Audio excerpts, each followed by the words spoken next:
Orphanage को support किया, इन लड़कियों को अपने घर में लिया, नहीं ये मतलब at the age of 21 you also adopted 2 children.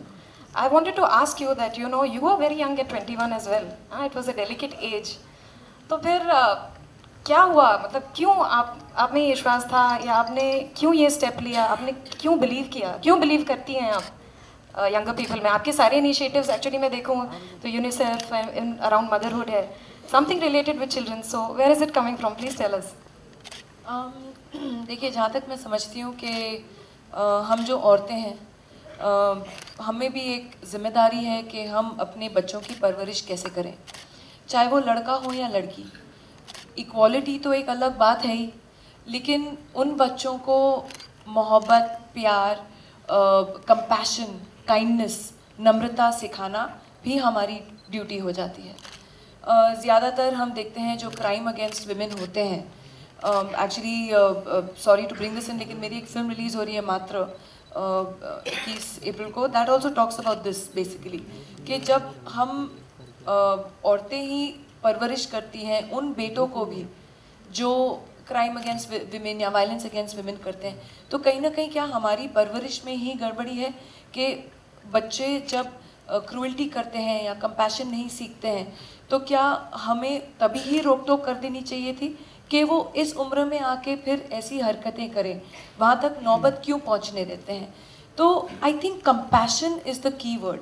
आपका जो उत्तर है, अगर आप मेरे से पूछेंगे क्यों, मुझे खुद नहीं पता क्यों, लेकिन शायद something right my mother did in my upbringing, के I have always been compassionate, caring. That care has been there from childhood.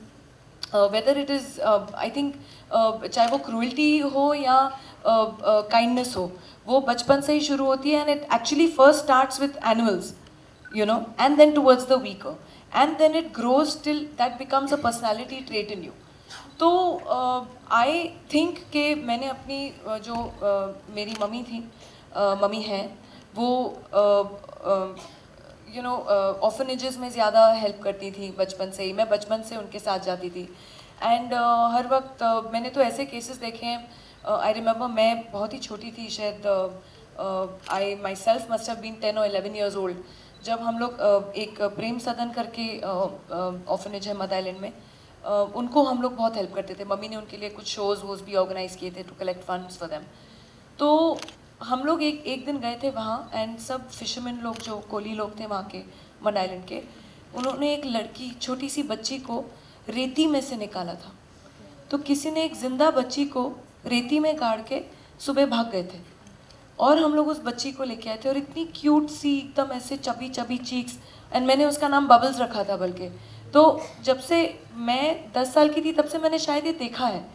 And I think मुझे देर नहीं लगी, क्योंकि मुझ में वो उतनी आत्मविश्वास थी कि मैंने एक जो जिम्मेदारी ली, मैंने कहा मैं अंत तक निभाऊंगी.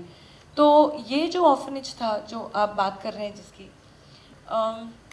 वो ऑर्फनेज मेरे बगल में ही था, और मैं उनकी मदद लगातार करती थी जब भी मुझे मौका मिले.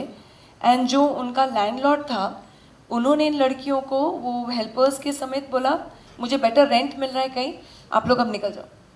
तो in the middle of the night they had nowhere to go. तो वो सिस्टर मार्था थी, उन्होंने मुझे फ़ोन किया, मैंने कहा मैं आ जाओ. तो मैंने घर खोल दिया, they were there, and I think they were there for nearly a year. We had 30 young girls.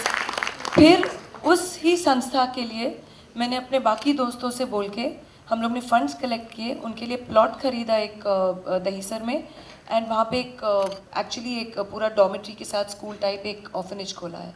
So we and then they all shifted there. And उनके बच्चियों के कार्ड्स अभी भी मेरे पास हैं कि आपने हम लोग को घर नहीं, ताजमहल दिया है एंड पैलेस दिया है. I still have those cards. So I think these are things you do when you believe in yourself that you can make a difference. तो each one of you, आप में से सब जो हैं, आप अपनी ज़िंदगी में एक छोटी छोटी चीज़ भी कुछ अच्छाई करेंगे तो दूसरे लोगों के लिए बहुत बड़ी चीज़ होगी. तो आप इतनी सारी जो बैठी हैं, सोचो अगर इसी रूम भर के आप लोग ने, सब ने दुनिया में एक एक अच्छी चीज़ की, तो कितना भरपूर हो जाएगा, है ना? And the circle will continue ahead. आपने किसी के लिए कुछ अच्छा किया, कोई और किसी के लिए और कुछ अच्छा करेगा. The world will become a better place to live in. So I think